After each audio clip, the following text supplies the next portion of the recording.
लिए यहाँ पर JKSSB JKP के जो हम एक MCQ सीरीज़ स्टार्ट कर चुके थे 1000+ MCQ सीरीज़, उससे हम आज कंटिन्यू करने जा रहे हैं। इससे पहले 100 के आसपास हम क्वेश्चंस कंप्लीट कर चुके थे, तो आज आगे कंटिन्यू करेंगे। जैसे क्वेश्चन आपके सामने स्क्रीन में है, who was the second man on the moon. ये आपको मैंने ऑलरेडी डिस्कस करा हुआ है, Neil Armstrong, Rakesh Sharma, Buzz Aldrin, none of this. इसका आंसर आप मुझे कमेंट सेक्शन में कमेंट करके बताइएगा। ये आपका टेस्ट है आज के, एक तरह से मान लो। तो अभी तक जो हमने क्वेश्चंस डिस्कस करे थे वो 107 के आसपास हम क्वेश्चन डिस्कस कर चुके थे, 106 के आसपास। तो आज आगे कंटिन्यू करेंगे। क्वेश्चन नंबर आज का 106 हमने कल डिस्कस कर रहा था, 107 की बात करेंगे। When is the world environment day observed. World environment day जो कब सेलिब्रेट कर जाता है, आपसे यहाँ पर ये पूछा जा रहा है। ठीक है जी। तो वर्ल्ड इन्वायरमेंट डे 21 जनवरी को सेलिब्रेट किया जाता है, 5 जून, 21 जुलाई या 5 अक्टूबर। तो 5 जून को जो है वर्ल्ड इन्वायरमेंट डे सेलिब्रेट करा जाता है। 1973 को जो है वो पहली बार सेलिब्रेट करा गया था। तो ऑप्शन नंबर बी यहाँ पे करेक्ट आंसर हो जाएगा। क्वेश्चन नंबर 108 की बात करेंगे। कहा जा रहा है the Paris agreement on climate change seeks to. जो पेरिस एग्रीमेंट की अगर हम बात करते हैं, ये किससे रिलेट करता है कि हाइड्रोकार्बन्स का बैन कर दें 2030 तक, या हाइड्रोफ्लोरोकार्बन्स को कम कर देना है, ये जो average global temperature 2 degree Celsius से कम रखना है, या सभी के सभी ऑप्शन बिल्कुल सही हैं। तो पेरिस एग्रीमेंट यही कहता है कि जो ग्लोबल टेम्परेचर है 2 डिग्री सेल्सियस से एवरेज जो कम रखा जाए, लेकिन आज के टाइम में तो 1.5 तक की बात करी जा रही है। तो ऑप्शन नंबर सी करेक्ट आंसर हो जाएगा। क्वेश्चन 109 की बात करेंगे। कहा जा रहा है the 4th Buddhist council was held in Kashmir under the leadership of. 4th Buddhist council Kashmir में तो हुई थी, लेकिन लीडरशिप किसकी थी वो आपसे वो पूछा जा रहा है, किसका शासन चल रहा था, इस तरह से आपसे वो पूछा जा रहा है। एक सेकंड रुकिएगा। तो 4 तरह के ऑप्शन आपको देखने को मिल रहे हैं, अशोका, बिंदुसार, कुणाल और यहाँ पे कनिष्क भी आपको देखने को मिल रहा है। तो 4th बुद्धिस्ट काउंसिल हुई कहाँ पे थे, कश्मीर में थी। और इसमें भी अगर पूछे तो कुंडलवान की बात करें वहाँ पर हुई थी। तो ये आपको ये पता होना चाहिए। कब हुई थी, 72 AD में हुई थी। और किसके लीडरशिप में, कनिष्क का टाइम पीरियड चल रहा था। Option number D correct answer हो जाएगा। कभी कभी एग्जाम में आपसे ये भी पूछ लेते हैं कि इस समय प्रेसिडेंट कौन थे, तो वासुमित्रा का टाइम पीरियड था। तो आपको ये भी पता होना चाहिए। ठीक है जी, वासुमित्रा प्रेसिडेंट थे उस टाइम पे। तो क्वेश्चन के हिसाब से question option number D correct answer हो जाएगा। विच one of the following is a renewable source of energy. इनमें से रिन्यूएबल सोर्स ऑफ एनर्जी कौन सा है, natural gas, wind energy, petroleum, nuclear energy. देखो विंड एनर्जी हो गई या सोलर एनर्जी, हाइड्रो पावर, सभी किस कैटेगरी में आते हैं, रिन्यूएबल सोर्स ऑफ एनर्जी वाली। तो विंड एनर्जी करेक्ट आंसर हो जाएगा। क्वेश्चन नंबर 111 की बात करेंगे, 111 की बात करेंगे। कहा जा रहा है यहाँ पर light year is a measure of. Light year किसकी यूनिट है, आपसे ये पूछा जा रहा है। टाइम, डिस्टेंस, स्पीड या फिर लुमिनोसिटी की। तो लाइट ईयर है डिस्टेंस की यूनिट की। एक साल में लाइट ने कितना डिस्टेंस ट्रैवल करा है ना। तो वही लाइट, जब हम एस्ट्रोनॉमिकल डिस्टेंस मेजर करते हैं, बड़े दूर दूर के डिस्टेंस यूज़ मेजर करने हो, वहाँ पे हम लाइट ईयर यूज़ किया करते हैं। किलोमीटर से भी बड़ा, माइल, सब कुछ छोड़कर हम लाइट ईयर वहाँ पे बात किया करते हैं कि एक साल में लाइट ने कितना डिस्टेंस ट्रैवल करा, वो लाइट ईयर हो जाएगा ना। जैसे किलोमीटर की टर्म्स में बात करेंगे तो 9.46 × 10⁻12 किलोमीटर आ जाता है। तो ये 1 लाइट ईयर का किलोमीटर में टर्म्स चेंज करके बता रहा हूँ, इतनी बड़ी वैल्यू होती है 1 लाइट ईयर की। तो डिस्टेंस करेक्ट आंसर हो जाएगा। Annie Besant form the home rule league in India based on the pattern of home rule movement in. Annie Besant की बात करेंगे, उन्होंने होम रूल लीग स्टार्ट की थी, स्पेशली इंडिया में भी। कहाँ पे, मद्रास में करी। देखो 2 तरह की होम रूल लीग थी, एक थी home rule league by Annie Besant जो कि मद्रास वाले साइड में थी, और एक बाल गंगाधर तिलक जी की बात करेंगे, 1916 की हम बात कर रहे हैं। तो बाल गंगाधर तिलक जी की थे, वो पुणे वाले साइड में थे ना। इन दोनों के फॉलोअर्स अलग अलग थे, तो मिशन एक ही था फिलहाल, इसीलिए अलग अलग तरह से बनाई गई थी। तो होम रूल मूवमेंट थी इनकी तिलक जी की, और एनी बेसेंट जी की बात करेंगे होम रूल लीग थी जो कि मद्रास में स्टार्ट करी गई थी। लेकिन जो स्टार्ट करी गई थी वो होम रूल मूवमेंट का कहीं और पैटर्न चल रहा था, कहीं और चल रही थी, उसके पैटर्न के हिसाब से यहाँ पे बनाई गई थी। तो कहाँ से इंस्पायर, आयरलैंड की बात करें, आयरलैंड में जो होम रूल मूवमेंट चल रही उसको देखते हुए इंडिया में भी स्टार्ट करा गया था, क्योंकि ये खुद ही थी, इरिश महिला थी, इसीलिए। आगे चलते हैं। क्वेश्चन 113 की बात करेंगे। अगर वीडियो सही लग रही तो वीडियो को शेयर कीजिएगा, इस तरह की MCQ सीरीज कंटिन्यू आती रहेगी। The famous historical book Travels in the Mughal Empire. एक हिस्टोरिकल बुक है जिसका नाम है Travels in the Mughal Empire. ये किसके द्वारा लिखी गई, Ibn Battuta, Francois Bernier, Al Biruni, ये थॉमस लो के द्वारा लिखी गई थी। तो ये बुक जो है Travels in the Mughal Empire, ये फ्रैंकोइस बर्नियर के द्वारा लिखी गई। ऑप्शन नंबर बी यहाँ पे करेक्ट आंसर हो जाएगा। बेसिकली मुगल एम्पायर में दारा शिकोह की बात करेंगे, औरंगजेब की बात करेंगे, शाहजहाँ के बेटे की बात करेंगे, औरंगजेब की बात करेंगे, इनके बारे में वहाँ पे बेसिकली बताया गया है। आगे चलते हैं। क्वेश्चन 114 की बात करेंगे। Megasthenes visited India during the rain of Megasthenes की बात करें, इंडिया में जो एंट्री तो करी थी, किसका टाइम पीरियड चल रहा था तब आपसे वो पूछा जा रहा है। चंद्रगुप्त विक्रमादित्य लिखा हुआ है, चंद्रगुप्त मौर्य लिखा हुआ है, अशोका या हर्ष। तो चंद्रगुप्त मौर्य के टाइम पीरियड पे एंट्री हुई थी, ऑप्शन नंबर बी यहाँ पे करेक्ट आंसर हो जाएगा। और यहाँ पर अगर हम बात करेंगे मेगास्थनीज की, तो एक बुक भी बड़ी इंपॉर्टेंट आप सभी ने सुना होगा, उसका क्या नाम था, इंडिका करके, तो वो भी लिखी गई थी, तो वो भी आपको पता होना चाहिए। आगे चलते फिलहाल नेक्स्ट क्वेश्चन की बात करूँगा, ग्रीक हिस्टोरियन हुआ करते थे।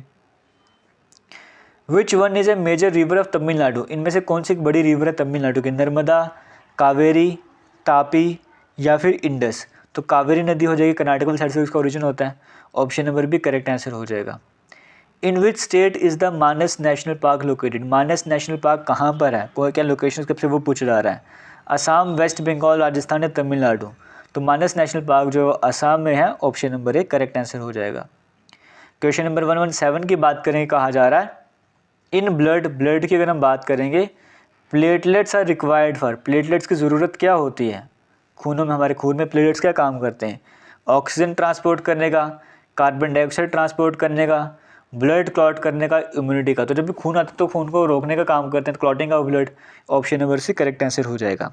और आपको बताना चाहूँगा जेकेपी की लाइव क्लासेस भी चल रही हैं, जहाँ पर रीजनिंग का पोर्शन ऑलमोस्ट खत्म हो चुका है, मैथमेटिक्स स्टार्ट होने वाला है, जीके का पोर्शन वहाँ पे लाइव में स्टार्ट होने वाला है, साइंस स्टार्ट होने वाला। तो अगर अभी तक आपने वो कोर्स ज्वाइन नहीं कर रहा है, एप्लीकेशन का लिंक आपको वीडियो के डिस्क्रिप्शन बॉक्स में मिलेगा, कमेंट सेक्शन में मिलेगा, कमेंट सेक्शन में पिन करा हुआ मिलेगा, वहाँ पर एप्लीकेशन इंस्टॉल कीजिए, डाउनलोड कीजिए और वहाँ पे जाके आपको कोर्स ज्वाइन करना है। अगर आपको फाइनेंशियल प्रॉब्लम आती है कोर्स ज्वाइन करने में, आप मुझे मैसेज कीजिएगा, आपको कूपन कोड भी प्रोवाइड करा जाएगा। और जिनको फुल कोर्स नहीं ज्वाइन करना, सिर्फ टेस्ट सीरीज़ ज्वाइन करना चाहते हैं, टेस्ट सीरीज़ भी आपको उसी एप्लीकेशन में मिल जाएगी, वहाँ पर जाकर आप टेस्ट सीरीज़ को भी ज्वाइन कर सकते हो। बाकी किसी को किसी भी तरह की प्रॉब्लम आती है तो जेके लेटेस्ट इन्फो के नाम से हमारा इंस्टाग्राम अकाउंट है, आप वहाँ पे जाके मुझे मैसेज कर सकते हो जेके लेटेस्ट इन्फो के नाम से। किसी भी तरह की प्रॉब्लम आ रही है, जेन्युइन प्रॉब्लम है, मुझे मैसेज कीजिएगा, मैं रिप्लाई करूँगा। क्वेश्चन नंबर 118 की बात करेंगे, कहा जा रहा है SAARC secretariat is located at, SAARC के सेक्रेटरीट कहाँ पर हैं, काठमांडू, कोलंबो, इस्लामाबाद या फिर माले में। तो सार्क की बात करेंगे तो सेक्रेटरीट आ जाता है वो काठमांडू जो कि नेपाल में आ जाता है, ऑप्शन नंबर ए यहाँ पर करेक्ट आंसर हो जाएगा। और सार्क की फुल फॉर्म अगर आपसे पूछा जाए तो, क्योंकि फुल फॉर्म भी पूछ जाती है, south Asian association for regional corporation, ये सुन लीजिएगा या फिर कभी जाके सर्च कर लीजिए क्योंकि नहीं पता होगा तो। The government of India has established the NITI Aayog to replace the, government of India की तरफ से नीति आयोग की इस्टेब्लिशमेंट करी गई थी, क्या पर्पज़ था, किसको रिप्लेस करना है, तो नीति आयोग का पर्पज़ था जो प्लानिंग कमीशन पहले हुआ करता था उसको रिप्लेस करना है, तो रिप्लेस करके ही नीति आयोग आया था। इसका मतलब option number B correct answer हो जाएगा। और कौन से ईयर अगर आपसे पूछा जाए, 2015 का वो साल था। और नीति आयोग में नीति की फुल फॉर्म पूछी जाए तो आपसे क्या बोलोगे, national institution for transforming India, ये आपको पता होना चाहिए। शुक्रिया, रुक जाइए।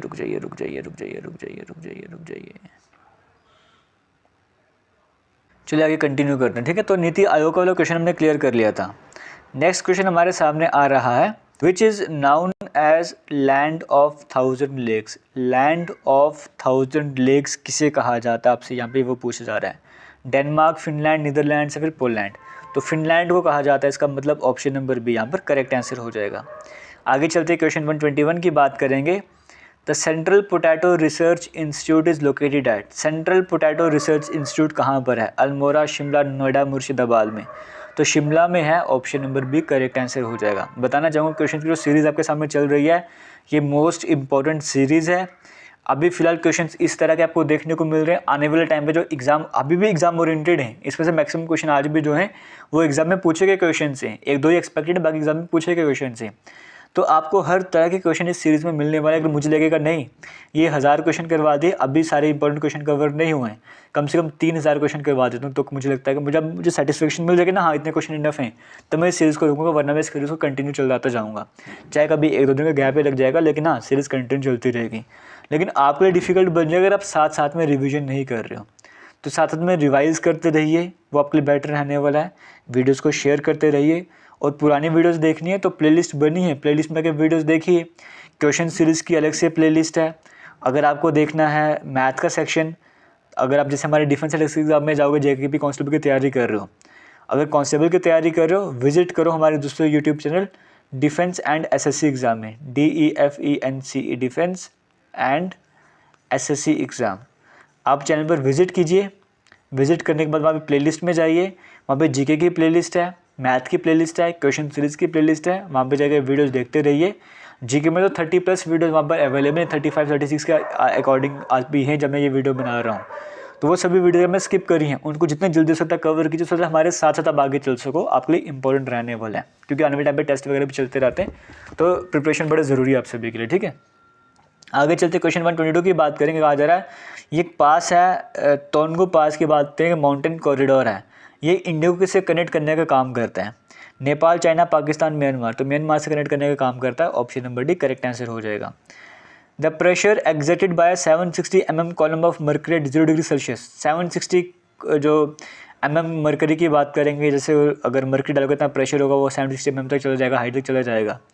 तो ये प्रेशर कितना होता है, 1 पास्कल, 1 एटमॉस्फेरिक, 1 बार या 1 पॉइंट, उसको 1 एटमॉस्फेरिक प्रेशर ही तो बोलते हैं। मतलब आप कोई ट्यूब खाली से छोड़ दो, हवा में छोड़ दो, उसे प्रेशर लगेगा मर्करी 760 mm ऊपर या 76 सेंटीमीटर तक चला जाएगा, तो वो 1 एटमॉस्फेरिक प्रेशर होता है ना, उसकी वैल्यू होती है। तो option number B correct answer हो जाएगा। क्वेश्चन 124 की बात करेंगे। Altitude sickness is caused at high altitude due to, altitude sickness एक प्रॉब्लम है, डिजीज़ कह सकते हो, जो कि जब आप हाई एल्टीट्यूड ज़्यादा ऊंचाई पर जाते हो तो आपको प्रॉब्लम हो जाती है। ये किसका रीज़न क्या है कि ऑक्सीजन का प्रेशर ज़्यादा हो जाता है, कम हो जाता है, हेमोग्लोबिन कम हो जाता है, कार्बन डाइऑक्साइड का प्रेशर ज़्यादा हो जाता है।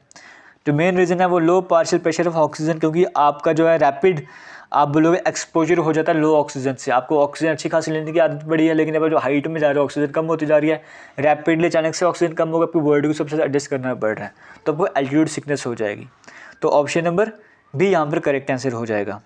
चलेंगे क्वेश्चन नंबर 125 की बात करेंगे। Which one of the following writs is issued by the supreme court to secure the freedom of a person upon unlawful arrest, किसी का अनलॉफुल अरेस्ट हो चुका है तो सुप्रीम कोर्ट की तरफ से उसकी आज़ादी के लिए कौन सा रिट इशू करा जाता है, हैबेस कॉर्पस, मैंडेमस, सर्शियोरी या क्रू वारंटो, तो हैबेस कॉर्पस ही तो होता है अनलॉफुल अरेस्ट के लिए।